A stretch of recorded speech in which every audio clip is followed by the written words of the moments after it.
Futurecast. This week on the Deep Leadership Podcast. But that means that we can connect the dots more easily. We see patterns more easily than we did when we were younger. Where you started earlier on questions, we're more comfortable sitting with a question unanswered for a period of time than we were younger. Hi, and welcome to Deep Leadership. I'm your host, John Rennie. Well, I hope all is well with you today, and I'm so glad you found this podcast. Now, the purpose of this podcast is to build a world with better bosses, and we do that by introducing you to the greatest minds working in the leadership space. Now, our goal is to provide you with practical information to help you along your leadership path, whether you're new to leadership or a seasoned pro. So thank you for listening in. It's an honor to be your leadership guide and host in this journey. So today's episode is brought to you by the Salty Sailor Coffee Company, Cadre of Men, and Pharaoh Skincare. And you can find links to all of our sponsors and all of my books in the show notes. Now, today we're talking about leadership superpowers, and my guest is Aneace Haddad. Aneace is an experienced and professionally certified executive coach and a McKinsey senior advisor. He helps leaders find their superpowers. In this episode, Aneace shares insights into how to discover your own superpowers and how those powers will change as we get older. Now, I love this discussion so much that I hired Aneace to be my leadership coach, and he's helping me to become an even better leader in 2025. Now, great leaders are always learning, and I know you'll get a lot out of this conversation. So are you ready to dive in? Let's get started.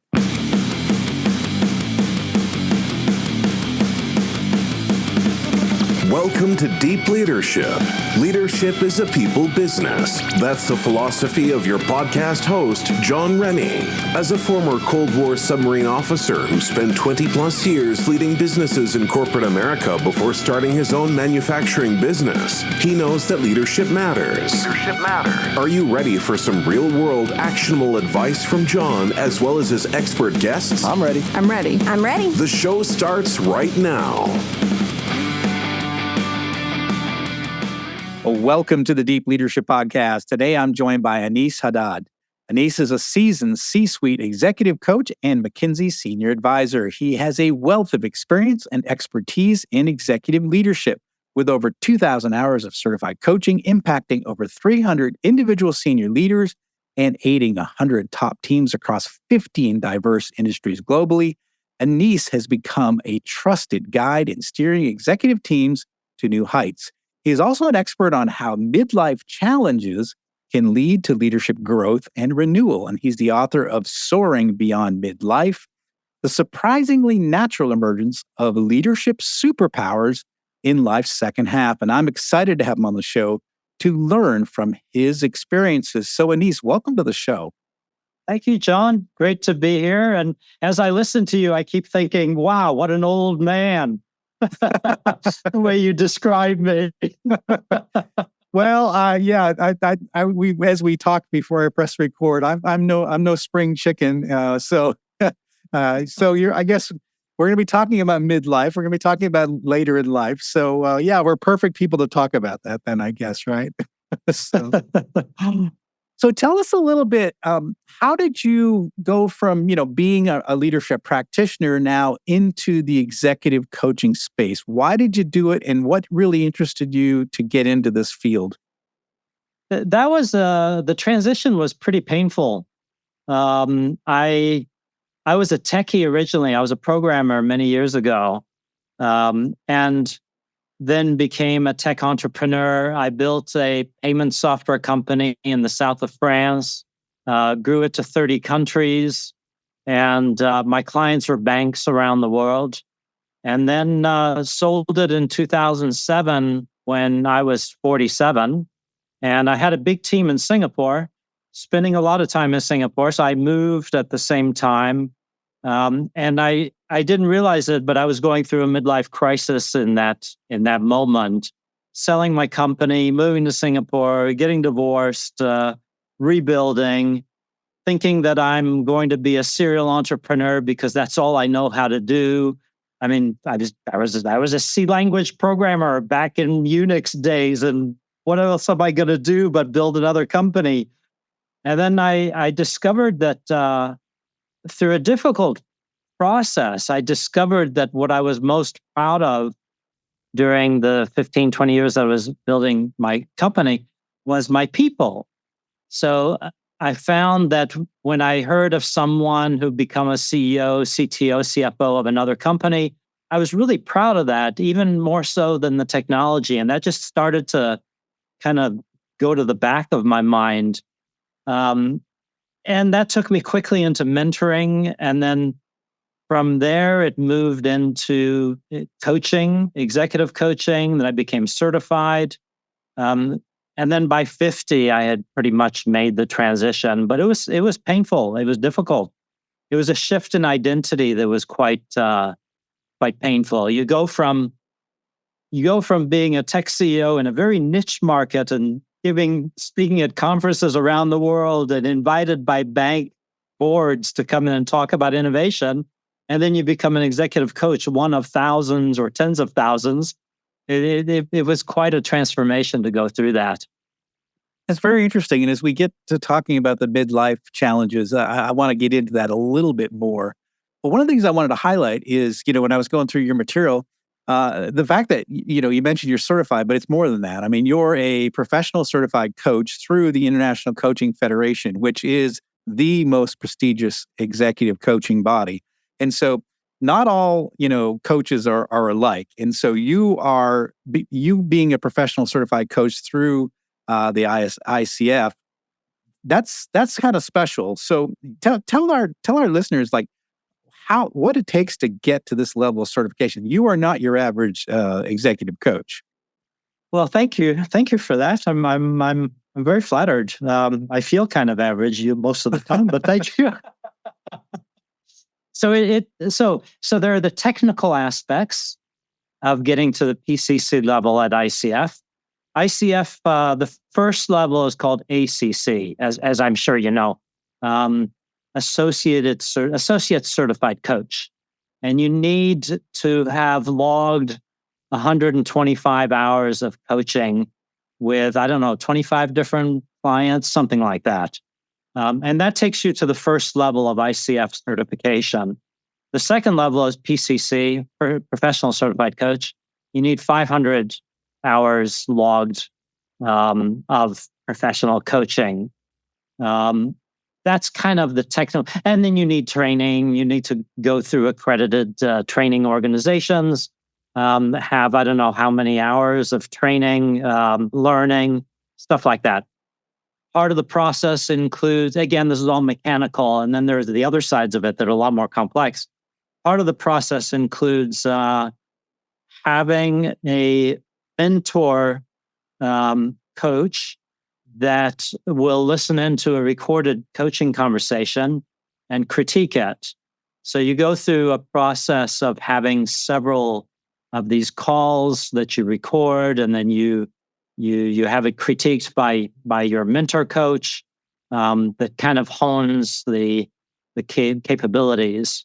For me, I think what was most challenging in getting to that level was letting go of the expertise, the need to tell, the need to teach, the desire, the lust to be able to give advice and teach. And then when people say, "Tell me what would you do in my position? You've run a board before, you've done this before. What would you do?"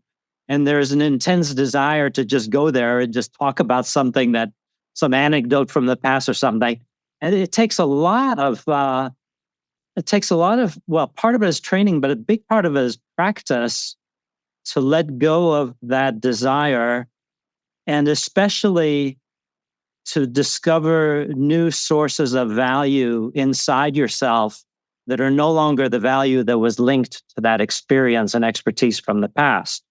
And it's a challenging transition, because that when we spend decades building up stuff and we have all that experience, it feels extremely valuable. So digging deeper and finding, well, what is value beyond that has nothing to do with that, and that just has to do with your presence and the way you're listening and the questions you're asking. It's a challenging transformation. It's interesting you keeps say you that. on your toes. Yeah, it's interesting you say that because I think for many of us, I know for me, up until recently, I thought mentoring and coaching were the same. And what I've learned is that coaching is completely different. And I don't know, maybe you touch a little bit on the difference between a coach and a mentor, because I think some people think they're the same. And they're, as you said, you have the ability to be a mentor, but being a coach is something different. You're on an equal playing field with your client, right? And you are helping them discover to find solutions to their own problems versus giving them advice. Is that some of the differences between the two? Yeah. A mentor is somebody that you choose that has that knows the path, that knows the environment you're in, the company that you're in, the industry. A coach doesn't necessarily know that industry. They know the person, they know the individual, they know the human being. I heard an analogy once about a racetrack, about Formula One racing. The Formula One race was going on in Singapore. We have an annual night race here. And at the same time, I was at a CEO forum, and we were coaching a bunch of CEOs. And somebody made the analogy, which I found fantastic. A mentor knows the track. They know where all the turns are. They know how fast you go to get around turns and things. They know the track really well. A consultant knows the car. They know the engine. They know the tire pressures, all the little details. A coach knows the driver or drivers. So it's kind of I like that kind of analogy there. A mentor will tell you, be careful the direction you're going in right here. This is what I saw in this company. This is what's going to happen.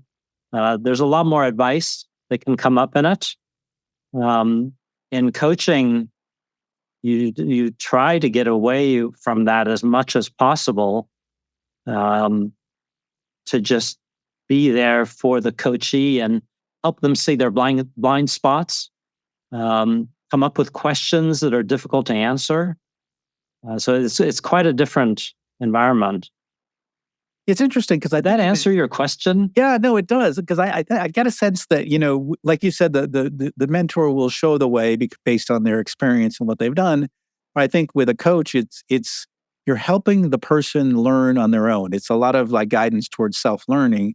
And I think that's the power of questions. I think that's the power of coaching, is that you're challenging the client to truly dig deep and figure out issues on their own, and you're there to help and guide them, but you're not giving them the answers. Yeah. I think in leadership we do that sometimes too. I think sometimes we, as leaders, our powerful questions can impact lives. Just questions alone, not so much having the answer, but having the right questions are often the more important. Exactly. As a leader, so I think.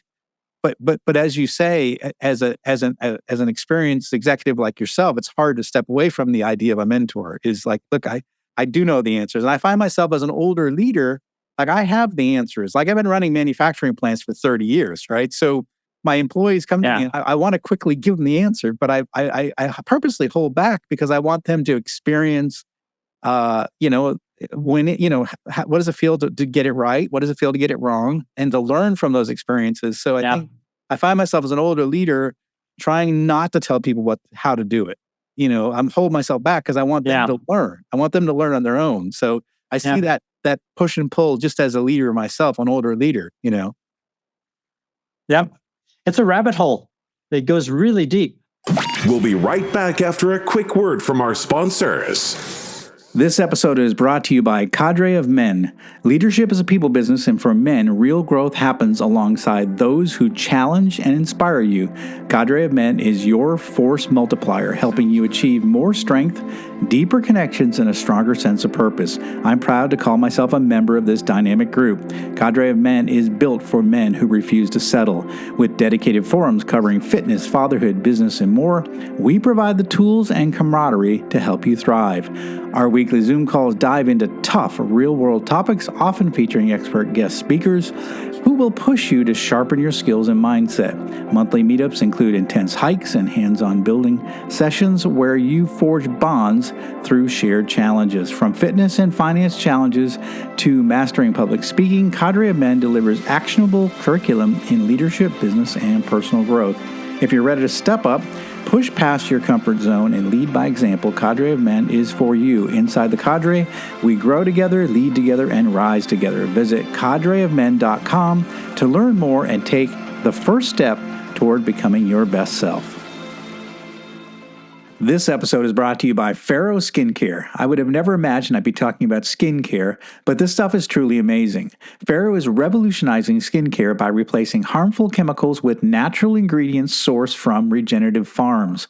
Now, weightlifting is tough on the hands, and Pharaoh's Epic Dermis is the best product I've ever used to get my callous hands back to normal and stay in the game. Now I use it every day. Pharaoh also works to reduce fine lines, wrinkles, and improve overall skin health. As Pharaoh CEO Charles Mayfield likes to say, a little Pharaoh goes a long way. Deep Leadership Podcast listeners can save 15% off all of their products by using the code DEEP at checkout. So check them out at pharaoh.life. That's FARROW.life.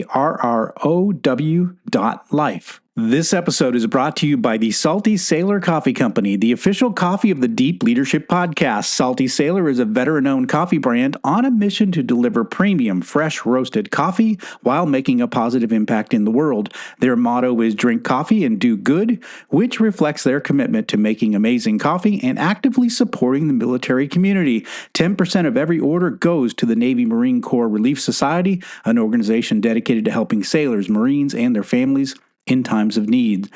All our listeners get 10% off every order of their amazing coffee by using the discount code DEEP at checkout. So check them out at saltysailorcoffee.com. My first getting thrown into the beginning of the rabbit hole, I remember happening. I've written about this in my book. I remember it happening at a ropes course. There was a leadership retreat. You know, those ropes courses, you go up and you've got a harness and everything, and you walk across rickety bridges and stuff. And there was one exercise where you're paired up with a partner, and you go to the top, and one of you has to wear a blindfold, and the other one guides the one with the blindfold across this rickety bridge to the other side. And you have to avoid falling and dangling and stuff like that. So you want to get across. And I was paired with a young lady who told me she was scared of heights. And we got up to the top, and the facilitator points at me to put the blindfold on, as I pretty much knew she would. So I put the blindfold on, and I'm encouraging my partner, come on, you can do it. You can be brave. You can take us across. I'm counting on you. And I'm holding her harness behind her. And she was just petrified. She didn't want to move. And finally, my type A personality, CEO style, all that jumped in. I said, no worries. Just get behind me, hold my straps. I'll keep the blindfold on, so I'll respect the rules, and then I'll get us across. And I felt my way with my feet. And what I didn't want to do is fall and dangle and look like an idiot the way the other people before me did. I was going to get across without even tripping or anything. And I did. I got us across, and I was proud, and I took my blindfold off. My partner was happy, and I looked down below. I had friends and colleagues and stuff were all cheering. And the facilitator was glaring at me. And when I came down, she said, "What the heck was that?" And I said, "What? I got the job done. I got us across." And she said, I'll never forget her words. She said, "You deprived your partner of the opportunity to discover her own courage, and you deprived yourself of the opportunity to truly trust someone else." And at first I rejected that. Like, no, I got us across. But for 24 hours, that really worked through me. And I came up with the term courage vampire, because if I could see the thing that got me to where I was building the company was that even if I don't know how to do something, if anybody else looks like they're scared and they don't want to do it or something, I'll jump in and get it done and move things forward. Yeah. And I feel valuable for that. I feel powerful for that. I feel useful. I feel appreciated. And then it even goes into my personal life. I felt that I could be loved by doing that. But I was being a vampire. So it was quite interesting discovering that.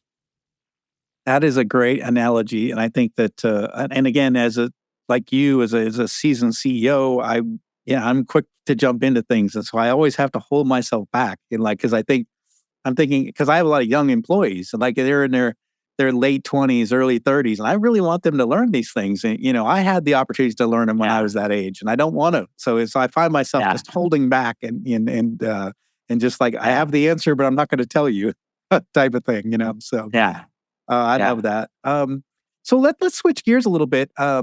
Midlife challenges. So you write about it. So what are some of the midlife challenges that leaders face? And then, kind of going towards your book, how do we turn these into superpowers? So I'm 57. I think I've been through some of these challenges myself. So I'm curious, what's your perspective on this? And what do you help people do through your book? Yeah.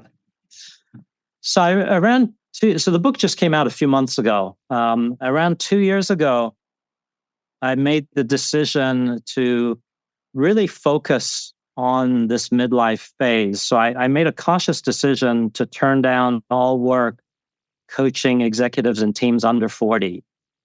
Kind of because I kept hearing what you just described a moments ago.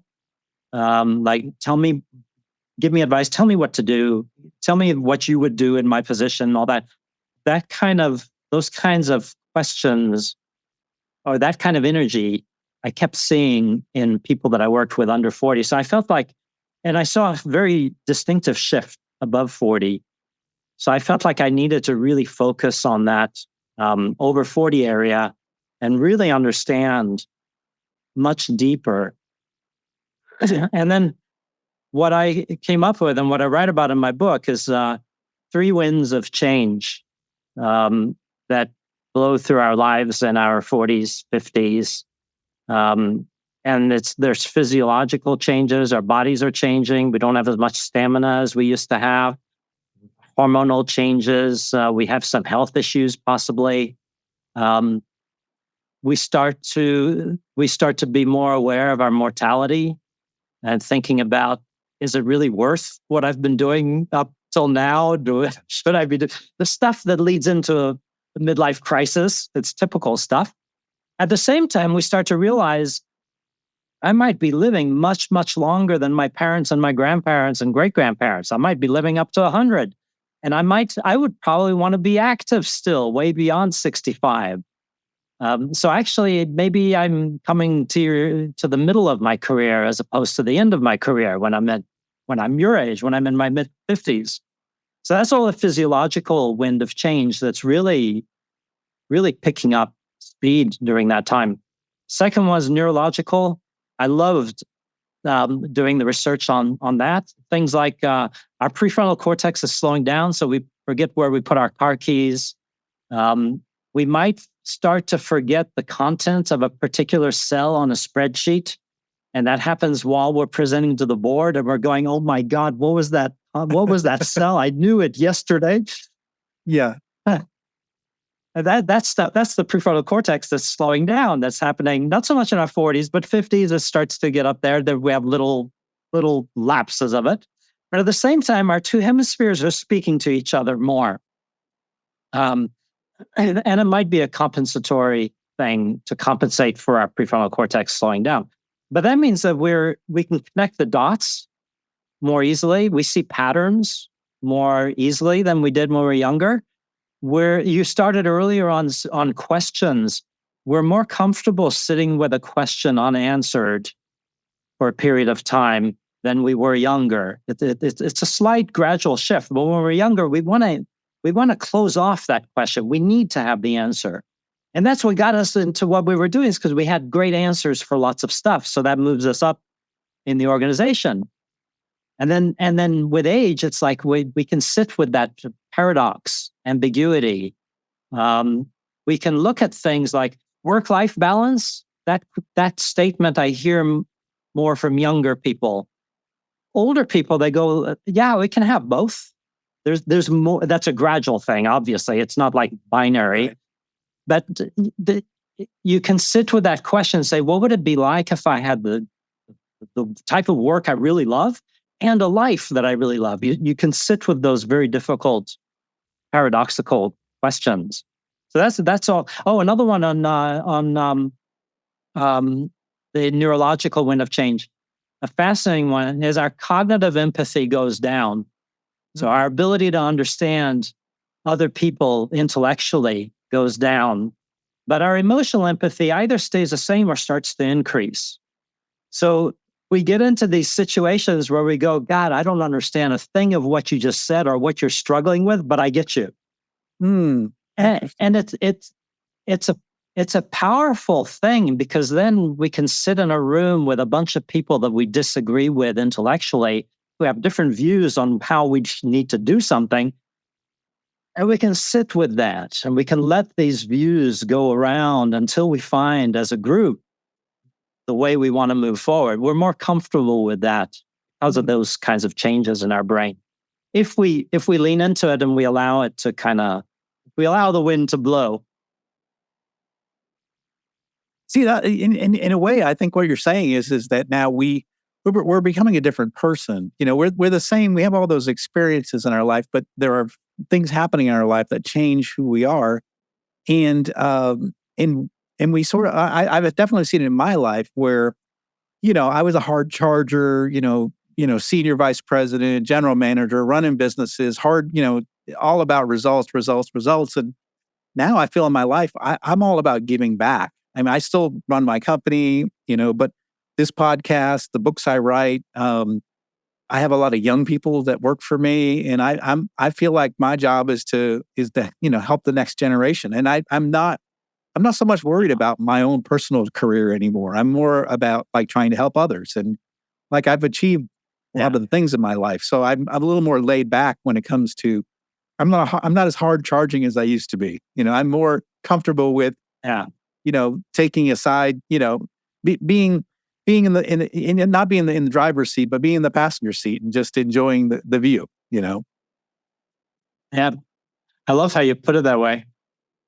Yeah, I love that you mentioned becoming a different person. That's one of the 6 midlife leadership superpowers that I write about: continual rebirth. Yeah, because there is that sense. And I love the analogy of being in the passenger seat, letting someone else drive and joyfully accompanying them on their journey. Yeah. Like I just named one of my. So I have an employee that's been with me for so long at 2 different companies, and she started as an intern, like a college intern, and now she became my COO. And I just have been just enjoying watching her journey and growth and who she's becoming, and she'll take over the company someday. And I just love that. And I'm enjoying seeing her grow from, just a wide-eyed college intern to like running, like she has all the answers. She's the hard charger. She's getting things done. And to me, I have a lot of joy in that. And I don't necessarily have any threats to, I just enjoy seeing her develop and change and grow into the role. And I'm there to support her and make sure she's successful. And so I find that, and I think it's because of my age, it's because of my experience, that I'm not worried about it. I love it, actually. Yeah. I resonate 100%. Like as you were talking, there are faces that popped up in my head. Yeah. No, definitely. So when you're coaching these different executives, you're C-suite people, what are some of the challenges that they're facing? What are the things when they say I need to hire a coach? Is it a wide variety, or are there some that you see more often than others? So around 3/4 of my work is with C-suite teams. So These are retreats with the top team, with the CEO and the 7, 8, 9, 10 C-suite members. And it's a 2-day retreat, generally 1.5 day, 2 days, working on their effectiveness coming together as a team. And then around a quarter of my work is one-on-one coaching. And generally, well, it's always with C-suite team members as well, but one-on-one. So sometimes it's people that have been part of one of these teams, or it's people that are just contacting me outside of that. So it's a little different than if I was doing 100% of my work with individual one-on-one coaching and then coming to me. So I don't know what the general purpose of someone going to a coach from that perspective, because I haven't experienced that. Teams come to me because there's a very strong sense that they could be more effective as a team. And if they tighten things up amongst themselves, work on trust, work on the ability to have difficult conversations together in a productive manner, there's a sense that that's going on. And then we just work on that as a team. Now, within that, I think that was a long caveat to getting into your question. From that perspective, through that lens, one of the biggest, most common things I see are there are a few of them. One big one is C-suite team members not having fully made the transition from a functional head to an enterprise-wide view, because it's a difficult transition. The CEO has it because he or she, that's their role, is the enterprise. The CFO often has it, but they'll be a little bit more focused on numbers and stuff.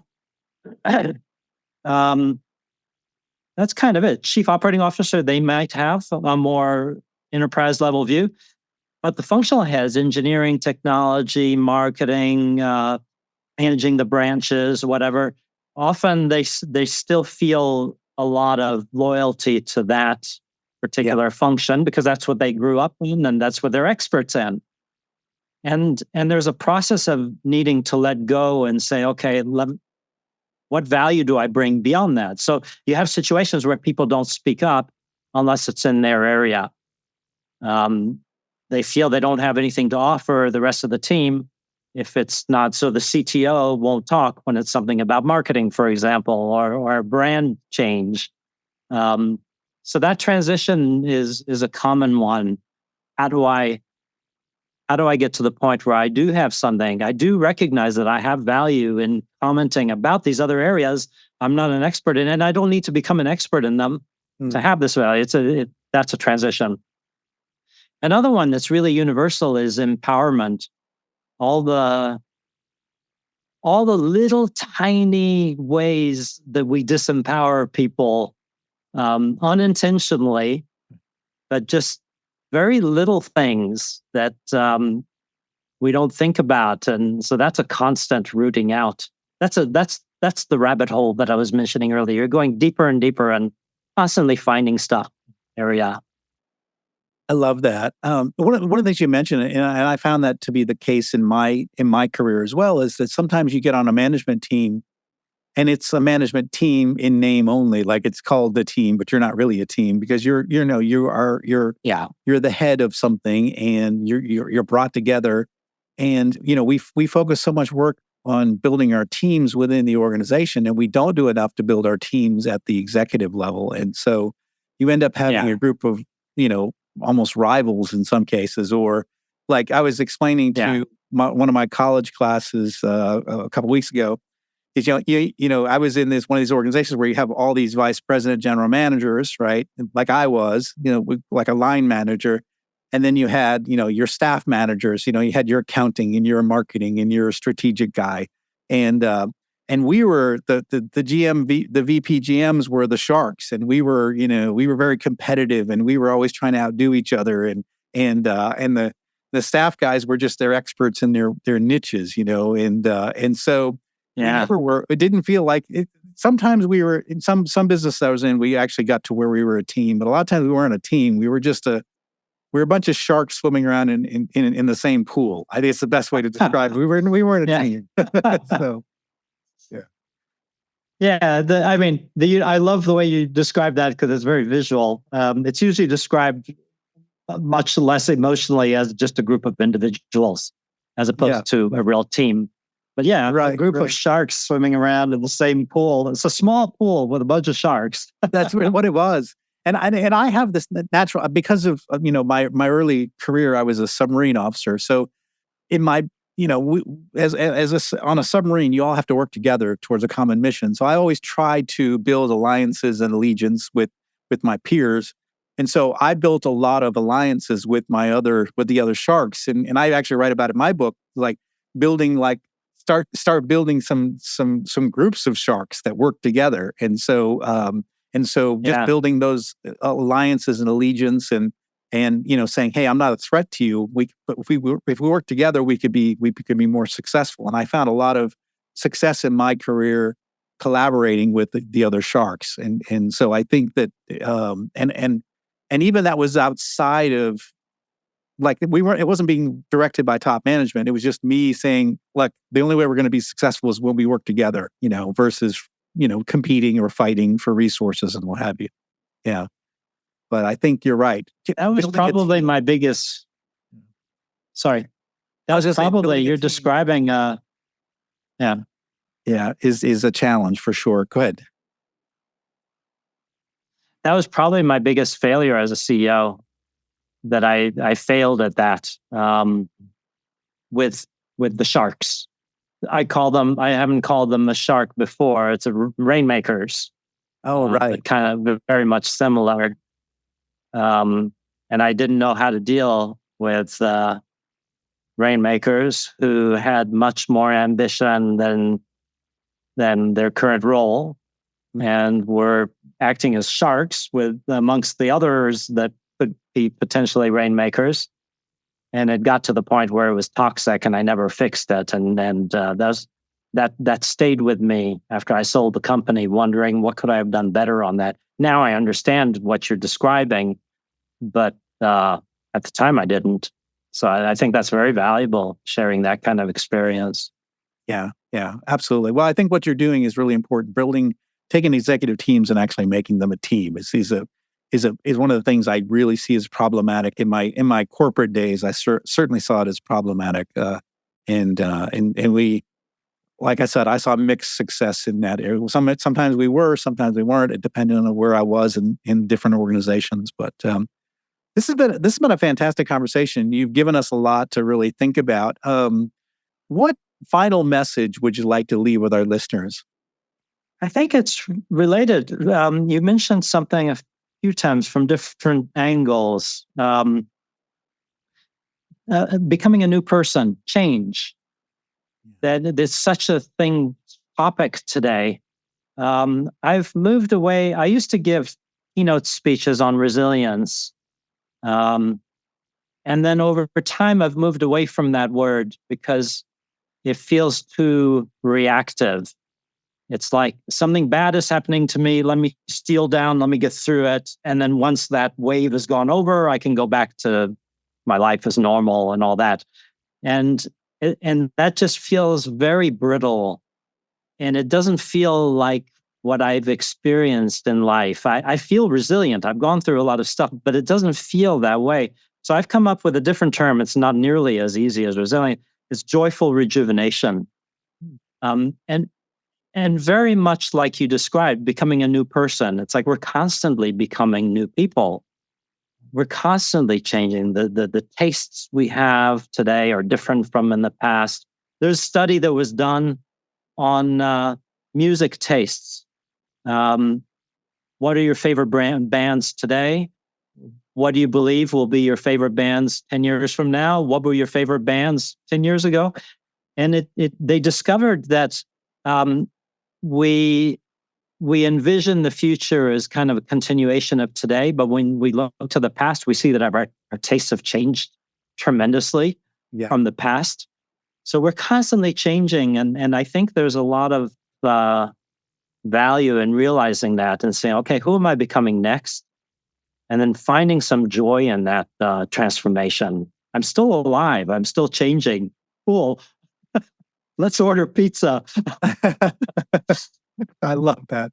My favorite food, by the way. So order pizza. I love that because, and again, I think you're right. I do talk a lot. And in fact, my research in my doctoral research is going to be on resilience. But I do think that, we brace up for these changes. But the truth of the matter is those changes, those things that we go through, those hard things that we go through, they change us, and we do change. And I think we become better. I think we become better going through some of these tough times as well. And I like to think that we are not the same person at the end of going through a tough time. And I certainly have gone through a lot of tough periods in my life, and I'm not the same person as I was before that trial. So I like that. It's a little less rigid idea. Yeah. There's research. You I'm sure you know this better than me, and maybe even my research is wrong. But what is it? The Hartford in the U.S. There was research on resilience, and they found that resilience scores increase in midlife. So our resilience score at 50 is higher than it was in 40s, and the resilience score at 60s is higher than the 50s. It's kind of an automatic increase in resilience simply by being alive and going through change and stuff. Have you seen that? I have not, but that would be interesting for the research I'm doing, because I'm actually looking at startup companies through the pandemic, and ones that did well and ones that didn't. So and because I actually lived through that myself too, so I'm curious to know the science behind it, and so it'll be interesting because I was an older CEO, so I wonder if that helped. Who knows? Interesting. Well, this has certainly been a fantastic discussion.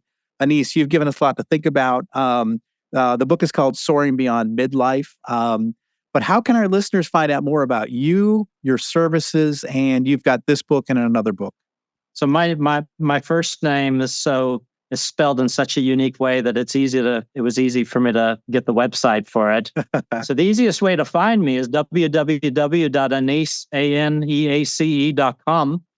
And that links to my professional website, and links to my books, and links to me on LinkedIn. So that's the easiest way. You Google Aneace, and that you pretty much stumble on me. So absolutely, I found you very easily on the web. So we'll go ahead and put a link in the show notes for Aneace's resources.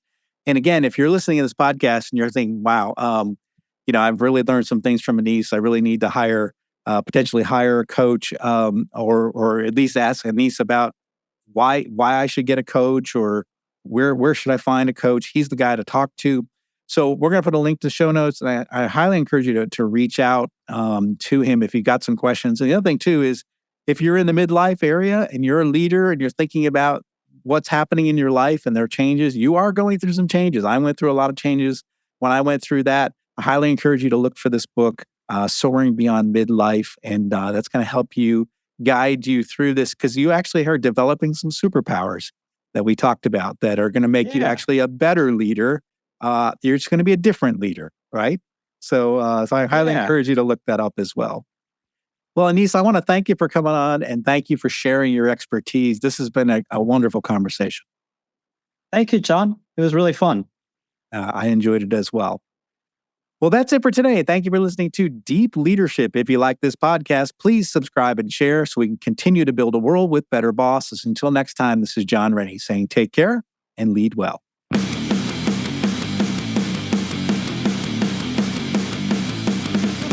Thank you for listening to Deep Leadership. Thank you. Thank you. Thank you, thank you, thank you for all you do. We hope you enjoyed today's episode. For more information and updates, please visit our website at www.deepleadershippodcast.com or johnsrennie.com. Until next time, take care.